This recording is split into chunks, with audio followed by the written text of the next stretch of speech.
l'heure de vous laisser bercer au son des plus grands hits flibustiers. Avec Captain Smooth et Quartier Maître Sinclair au micro, ils savent comment vous enflammer. C'est là où les vieux loups de mer font la fête.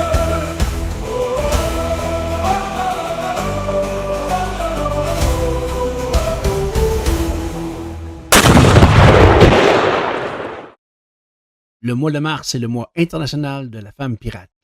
Et puis, pour souligner ce mois-ci, la radio pirate L'Écho des mers a décidé de passer en entrevue deux femmes exceptionnelles et terribles. Et voici les sœurs Tempête. Comment allez-vous? Bien. Vous vous présentez comme les descendantes d'Anne Dieu-le-Vent. Qu'est-ce qui vous a inspiré à raconter son histoire et aussi à la mélanger avec la vôtre? Eh bien, quand on s'est lancé dans l'aventure des Sœurs Tempêtes, on cherchait une parenté, si possible, avec une pirate bretonne. Et j'avais déjà commencé moi aussi à travailler sur une histoire, un récit romanesque, et je me suis mis à plancher sur les différentes femmes pirates qui avaient pu exister. Et je tombe sur Anne Dieu-le-veut, que je ne connaissais absolument pas, et qui est native du petit bled de Gourin, où Valérie et moi nous sommes nés.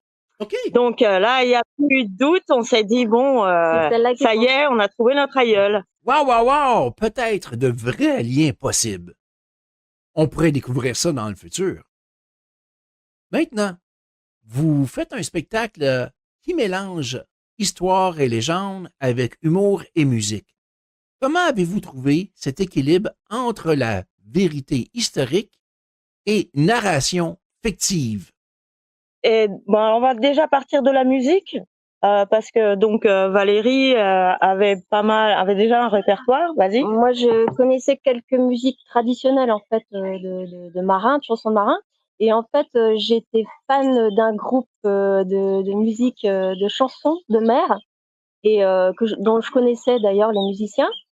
Et j'ai assisté en fait à la création de l'album hommage à Henri Jacques. Et donc c'est le groupe Cap Horn. Et j'adorais ce qu'ils faisaient. Et donc il y avait des chansons à l'intérieur qui me plaisaient beaucoup et qui pouvaient donner une base, en fait, s'appuyer et pour créer des histoires à partir de là aussi et rebondir en fait d'histoire en histoire. Donc on s'est servi de ça un petit peu comme fil conducteur en fait pour toutes les histoires.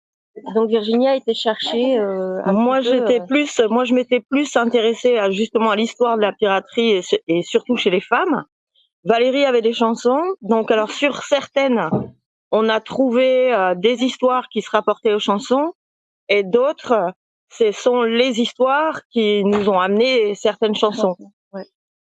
Et donc, du coup, le rapport entre le fictif et le réel, on voulait absolument parler de ces femmes pirates, donc là, c'était le côté réel.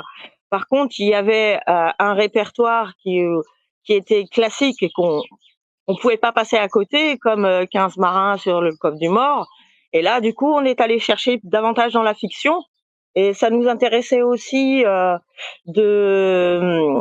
d'aborder certains stéréotypes très masculins du romanesque pirate pour l'aborder un peu à notre sauce. Et puis, avec le côté humoristique et puis un décalage aussi. Voilà.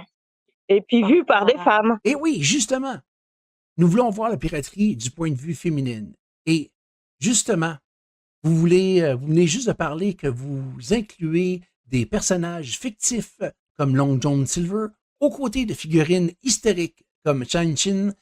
Quel est le fil conducteur qui relie tous ces récits? Alors le fil conducteur, en fait, on part de notre naissance à nous, qui sommes nés dans la tempête, ou notre nom.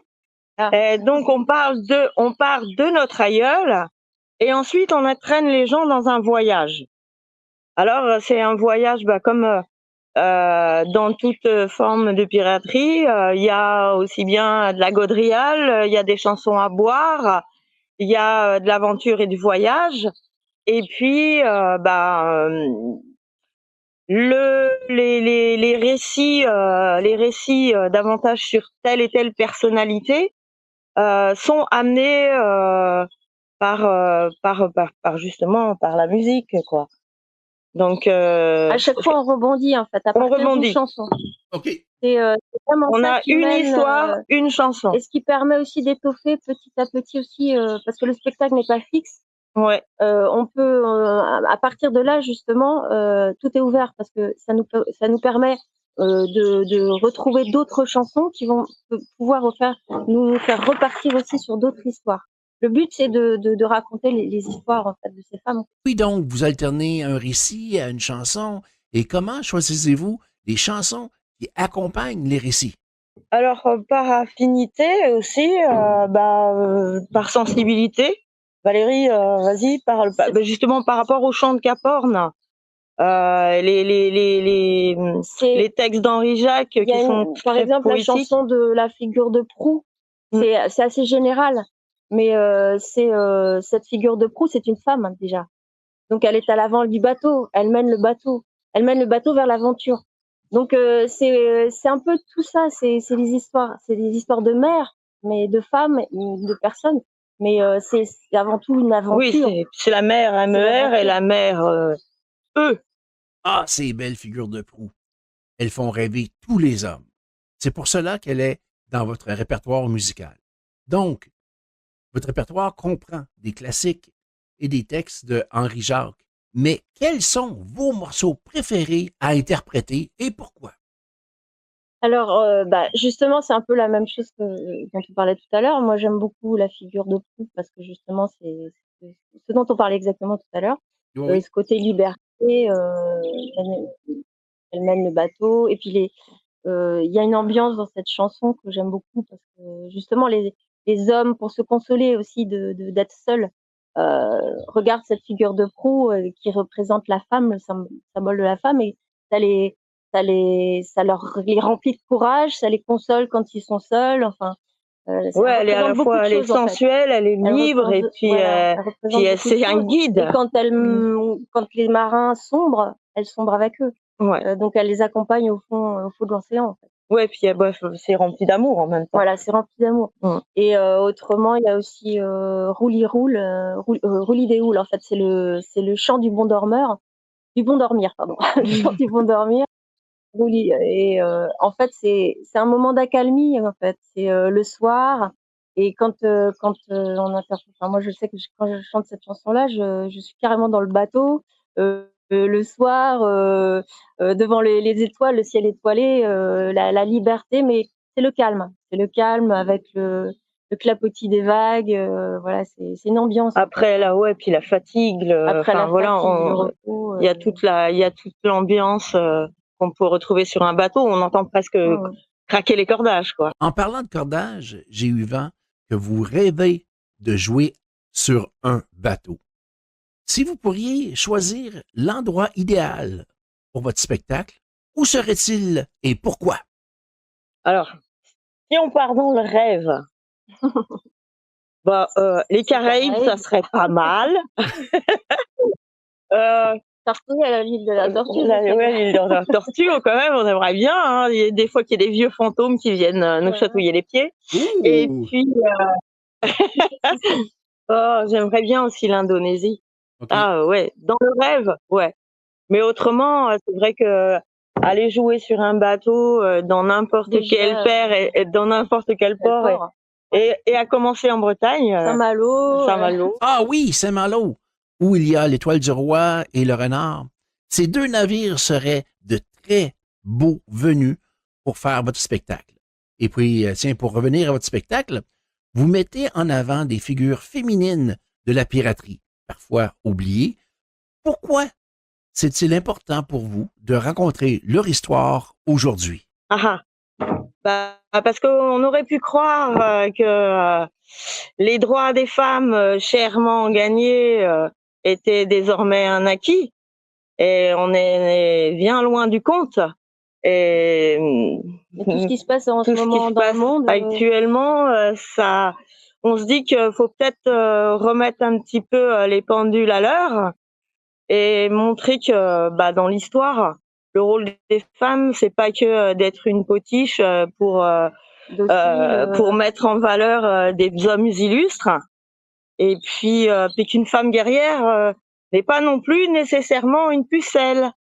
Parce qu'on parle beaucoup de Jeanne d'Arc qui a combattu pour le roi de France, mais on a complètement oublié Jeanne de Belleville, qui, elle, a monté une armée complète et a armé des navires de corsaires pour faire la guerre au roi de France. Oui, et puis que ces femmes, elles étaient capables de force, de courage, de se battre comme des hommes et de mener des hommes. La bataille et d'être respectées en tant qu'elles, comme un chef de guerre et pas comme une femme, quoi. Ouais, quand on voit Shinxi, 20 000 hommes derrière elle. Ah oui, Shensi est la plus grande de tous les pirates. Elle est aussi la figure de proue du module des femmes de la communauté pirate internationale. Et tiens, si vous pourriez rencontrer une femme pirate historique en personne, laquelle choisiriez-vous et que lui demanderiez-vous? Il y en a deux, en fait, surtout. Parce que déjà par curiosité, on voudrait bien rencontrer Anne Dieu-le-veut, parce que j'aimerais savoir, parce que ça reste assez mystérieux. On sait d'elle qu'elle a été déportée sur l'île de Tortuga. Donc elle est née en 1661. Elle a été déportée avant l'âge de ses 15 ans sur l'île de Tortuga comme criminelle. Pourquoi? On ne sait pas. Et voilà. Et moi, j'aurais beaucoup aimé savoir quel crime elle avait pu commettre pour qu'une gamine comme ça soit balancée sur cette île. Et ensuite, finalement, est-ce qu'elle regretterait ou pas? Parce que la vie qu'elle a pu mener, qu'est-ce qu'aurait été sa vie si elle n'avait pas vécu ça? Elle serait restée quoi? Petite paysanne dans un petit village du centre-Bretagne au XVIIe siècle? Je pense que le sort était peut-être plus enviable en étant pirate sur les mers. C'est arrivé pour une raison et c'est devenu un moment d'inspiration pour certaines femmes. Maintenant, qui est votre seconde personnalité historique que vous aimeriez rencontrer? La seconde, Shinxi. Ah oui, et voilà. Elle, oui, pour toute son histoire. Oh oui. Pour tout ce qu'elle a vécu. Voilà. Incroyable l'histoire de cette femme-là. Elle mérite d'être inclue dans votre spectacle. Pour parler de votre spectacle, justement, il peut être joué à l'écart des tumultes des grands événements. Quel type d'ambiance cherchez-vous à créer pour captiver votre public? Bien, justement, on essaye de se mettre un petit peu en recul du gros tumulte, de la grosse foule, parce que on va chercher les gens pour leur raconter une histoire. Et c'est un peu justement comme on parlait du roulis des houles tout à l'heure, c'est un peu le soir à la veillée.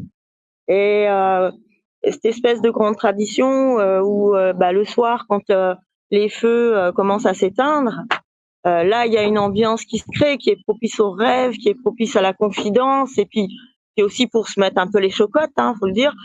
Donc, on recherche cette connivence avec le public, cette intimité. Pour avoir vécu le festival Grain de Pirate à Binig en Bretagne en 2018, où le soir, il y a eu un grand feu de joie, il y avait une ambiance parfaite. Je crois que ce serait l'endroit propice dans le futur pour votre spectacle. De plus, il est environ à 45 minutes, je crois, de Saint-Malo, pas mal dans votre coin de pays. Ouais, pas mal, ça serait bien. Ce qui nous amène à quand pourrions-on assister à votre prochain spectacle? Alors, pour l'instant, on n'a pas de date fixée. Nous, on va où on nous appelle. Là, ce qu'il y a, c'est qu'on s'était un petit peu mis en pause les deux frangines là, parce que on était chacune à recaréner notre bateau, quoi. Enfin, on avait chacune une maison avec plein de travaux à faire.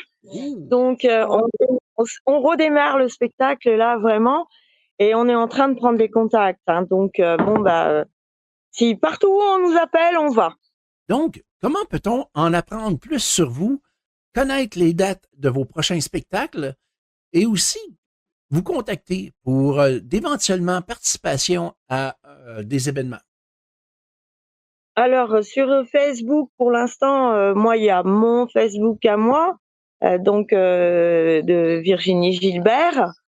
Par contre, on s'est ouvert une boîte mail à sœurtempête@gmail.com. Et puis bon, bah, si on nous contacte, après, on aime bien avoir les gens au téléphone pour bien discuter et puis voir à qui on a affaire et c'est plus sympa, quoi. Donc, promoteur d'événements dans la région de la Bretagne, vous savez maintenant comment contacter les sœurs Tempête. À vous deux, mesdames, un gros merci pour votre générosité dans cette entrevue. Ce fut un plaisir de vous découvrir. Merci beaucoup à vous. C'était super sympa. OK, super. Bon, Au revoir.